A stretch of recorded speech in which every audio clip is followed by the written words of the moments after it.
Welcome to the Sheff United Way. My name is Hal. Let's look back over that match. Birmingham City 1, Sheffield United 2. Let me know in the comments what you made of that performance and also the season as a whole. Would love to know your thoughts. What a momentous season.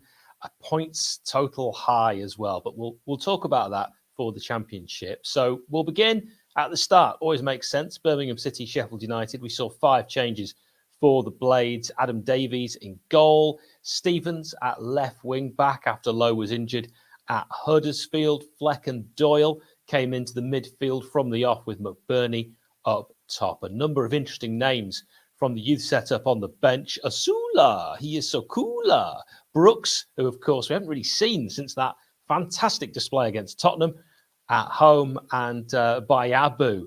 No Jebison at all. Birmingham City started with Rida Kadra. So we dive straight into the first half, and very early on, I thought we saw Birmingham enjoy the majority of the possession. Austin Trusty, their trusty left back, their trusty left centre back, their trusty playing wherever you like. Birmingham City player of the season, looked lively, seemed very accomplished defender. He impressed me throughout the time he was on the pitch. He was actually born in a place called Media. That guy is all about the content in the USA. He comes from a family of athletes, and his middle name is Levi. It's in the genes. I'd love to see United look at him, maybe in the off-season. I've always wanted Sheffield United to sign an American, like a real one, not like Cameron Carter-Vickers, who's from Southend, but a proper one. That'd be quite interesting. Could be a player to look at. Referee David Webb, what did you make of his performance? Said Trusty was pulled back when United had their first real break on 5 minutes, and Webb brought the play back. Otherwise, Iliman Ndiaye was in there. McBurney then had a sighter from distance, which lacked both power and accuracy as he went looking for goal number 15 in the season in all competitions. Of course, we know that would come. But McBurney said himself his long-range shooting isn't perhaps his strongest suit. McBurney did, of course, score in the 1-1 draw at the Lane with Birmingham earlier in the season. Ender Stevens matched up, I thought, really well in the early stages of this game against former Aston Villa man Jordan Graham. He'd get the better of him a few times in this match. When Graham did beat Ender on 12 minutes, he crossed to the far and it was put behind for a corner for Birmingham on the left. They took it short and it was powered towards Lukas Jutkovic. He headed it off the bar and it went just yards out, cleared for another corner. Birmingham appealed for a handball in the box from that corner, and then Bakuna had a rasping drive from distance, which should have actually been a corner to Birmingham, but it was missed by the officials. And this was a really slow start from the Blades. That would all change, but it wasn't a great start. And on 16 minutes, Jordan Graham clashed with Ender Stevens, and Ender took a boot to the face. Foul not given, but Ender definitely shaken up. Then his next involvement, he tried to play a 1-2 with a lively Iliman Ndiaye, but Ender played it straight out for a goal kick, and maybe that was because of the kick to the face. It was playing out early on like an end-of-season dead rubber, which of course it was. United had a brief moment which got the Blades fans off their seats on 26 minutes, a jinking run from Iliman Ndiaye on the right. He got into the box, laid it off, a shot from McAtee, blocked, and then Ender fired the follow-up at the Blues defender from distance. That fleeting moment of excitement was over quite quickly. And Ndiaye got past 2 defenders on 29, worked his way into the box, got his shot away, and it was blocked by Trusty for a corner as it cannoned over the bar. United's first corner of the match, that one. We had to wait till 29 minutes. Doyle had a long shot from the resulting corner, which was blocked, and Kadra ran away with it on the break. This is maybe that moment that you thought, here it is, Kadra's going to break all our hearts. But his shot straight at Basham, who blocked well, when Kadra had options, particularly on the right-hand side. But Rida wanted that goal and no doubt to score it and then celebrate in front of Heckingbottom and the Blades bench. But he wouldn't get that opportunity. Stevens did well on the left as he crossed low. It missed McBurney, but it found his other wing-back, George Baldock, on the right, who kept it alive to Ndiaye, laid it off to Tommy Doyle, had a brilliant side-footed effort onto the right-hand post with the goalkeeper for Birmingham, Etheridge, at full stretch. It deserved a goal. Then instantly, from the rebound, another shot, this time from fellow Man City loanee James McAtee, which hit the same post. It was living a charmed life, and United missed a couple of great chances on 33. A mad few seconds. And I think if this had ended 0-0, we'd all be looking back at those moments. Jobe Bellingham, Jude's younger brother, hit a sighter for Birmingham from range, straight at the grateful Adam Davies. Jobe's brother was in attendance at this match, fresh from scoring a brace for second-place Borussia Dortmund yesterday in a 6-0 win against Wolfsburg in the Bundesliga. Good football, though, from United. A Basham pass just after this. He passed it to Ender, who had a kind of speculative, clever effort on 43. It was Basham's ball. Ender teed himself up and kind of swung his left foot at it. It was beautiful technique, but just over the bar, looking for that same far corner of the goal where the post had just been hit. I thought that was really nice from Ender. I'd love to see Ender roll back the years, get those nutmegging Ender years back. Referee David Webb took one right in the plums on half-time with United on the break. He ended up doubled over. And he actually did Birmingham a favour because I tell you what, before that kick could be taken, he blew for half-time and probably a nice bucket. But United won the attack then, so that was slightly annoying. But in the end, it didn't matter, and it certainly won't be a point of contention because second half, just flashes of Khadra in the first half.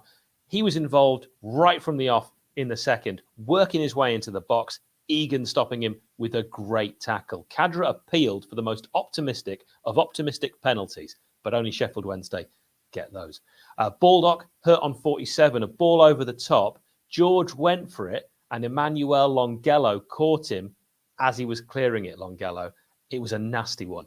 And Basham had to clear the ball into touch to allow the Greek international to receive treatment. United not having many right wing-back options on the bench. Baldock had to leave. Sander Berge came on, and that meant a back four for the Blades. Right back Basham, Ender at left back, Egan and Jackie Longthrow at the centre-back positions. But you know what? It kind of worked because then we had a goal. Doyle passed it out to Basham, who put a beauty of a cross in on 53 minutes from the right. And United struck first as Ollie McBurney heads home. He met it superbly, headed it down to the far post from close range, yes, but a really good goal and a great lead for United. He then did have goal 15 from a very productive season. Him and Iliman Ndiaye having 40-plus goal contributions. Great season for both of them.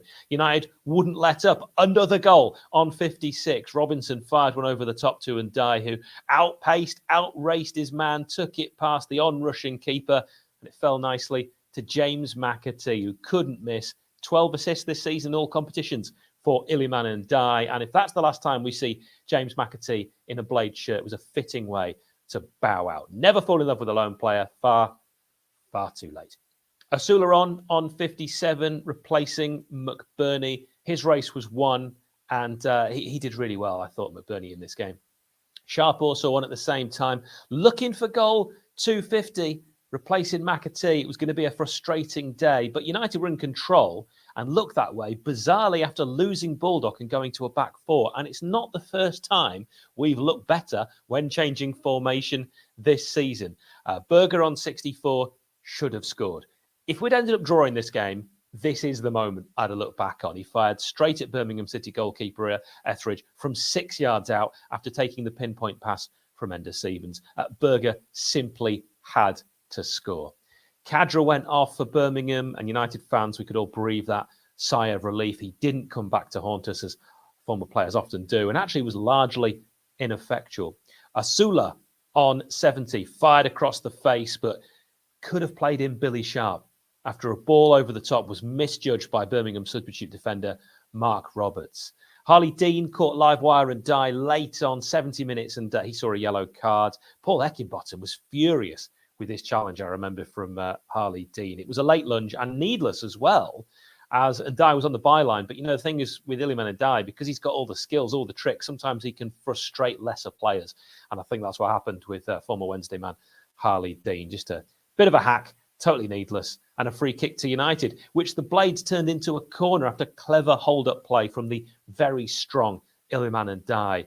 Then it was a prolonged spell of possession from the Blade, just passing it around, really nice stuff, until Adam Davies got all the way back to him and he booted it out for a Blues throw. And it was the second time in the game that he just booted one out when looking for a United player. Clean sheets, sick beats, poor feet.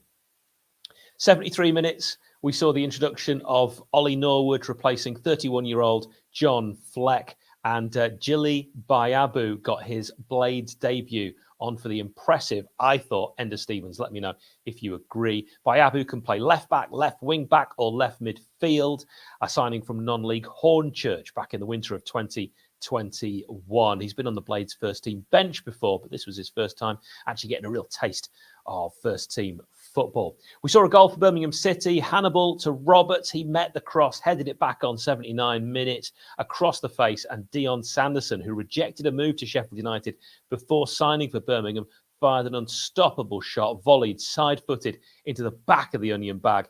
Good goal from the right centre-back, and Birmingham were back in this. But really, after that, United just decided, okay, we've been in second gear a little bit there. We went up through the gears. Osula had a chance straight from the restart, fired across the goal, and then he had another chance, which he poked over the bar. But that was another opportunity to square it to the skipper, who was open with an open goal.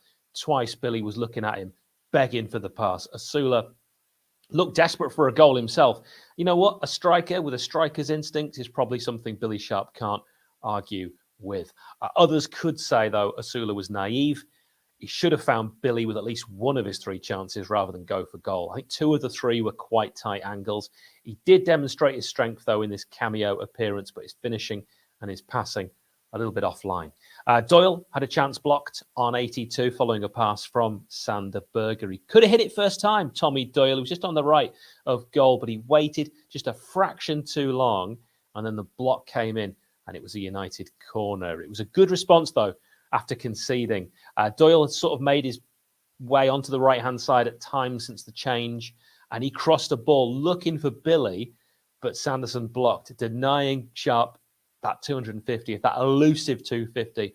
And from a resulting short corner, it was laid off to Ollie Norwood, who tried a curling shot from distance. He was aiming for the top corner, but just over. He's had a few sighters this season, Ollie Norwood. I've enjoyed seeing them. Referee David Webb, fully recovered, would add on 3 minutes, and Birmingham would have a free kick. Of course they would. The drama of the final day in a game that no one else, apart from the two fans of the respective teams, saw any drama in. But on 93, just outside the box, Hannibal stood over it from the left with his right boot over the top.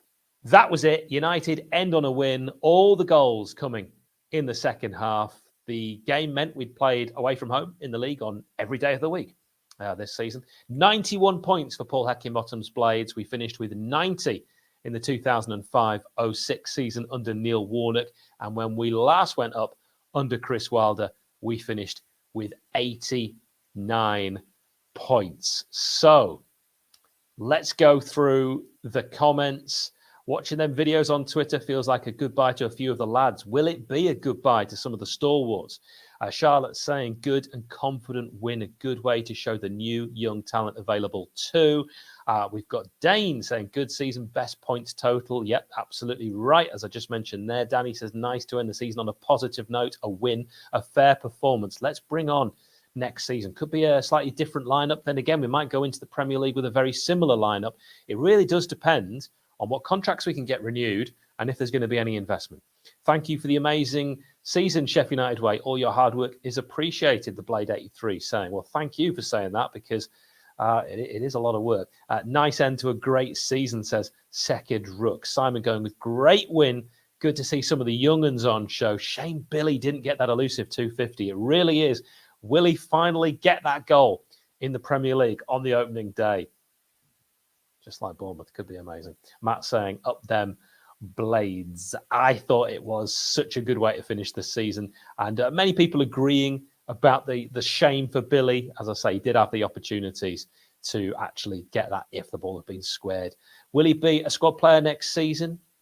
Who knows with Billy? Maybe a coaching role could be offered as well as playing. I mean, Alan doesn't think that's going to be the case. Yeah, I know what you mean, Paul. They've done a pretty good job, SUTV. Great job from you, Hal, and all the Sheff United Way team. Thanks, Julian. Really does mean a great deal. And Wolfgang, don't agree. He should have passed to Billy. Wrong angle for the pass and two Brum players between them. Shot was a better choice both times. If that's what you think, Wolfgang, I think Billy will agree with me. Did you see the Sunderland score today? No. Thank you, each and every one of you, for joining me. Really do appreciate it. I only care about Sheffield United. And next season, that's all I'll be caring about. But Sheffield United in the Premier League.